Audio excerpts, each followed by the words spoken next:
vous avez dans la stabilité de la CEDEAO ici au niveau régional.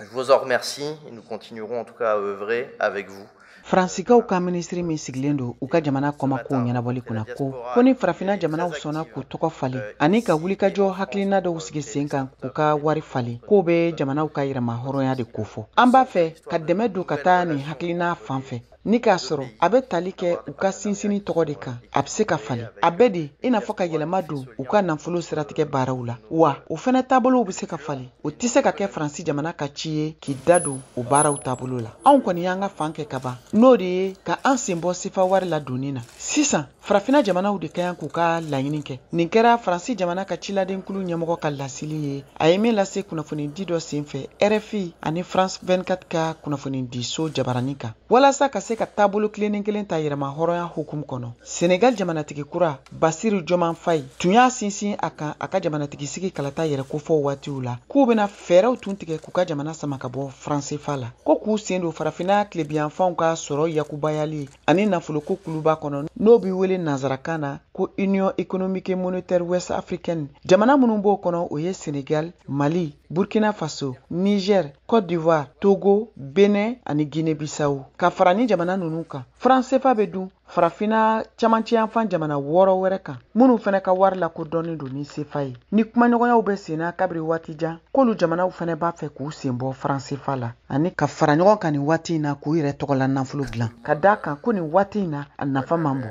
jalakili minnu bɛ ka kɛ ka taa Fransefa fan fɛ n'a wari bulu bɛ dilan cakɛda la min bɛ wele ko chamalière Fransikaw fɛ yen min tɛ ko kura ye a nafolo damakɛɲɛli lajigilen don ni euro wari dɔrɔmɛ 1 o min fanga ka bon ni Fransefa ye min kɛlen don ka gɛlɛyaw sigi a labɔli kan o gɛlɛya min yelen don sanga ani waati bɛɛ lajɛlen maaw fɛ minnu bɛ k'a lagosi. De dire un grand merci à la République française pour le soutien qu'il nous a apporté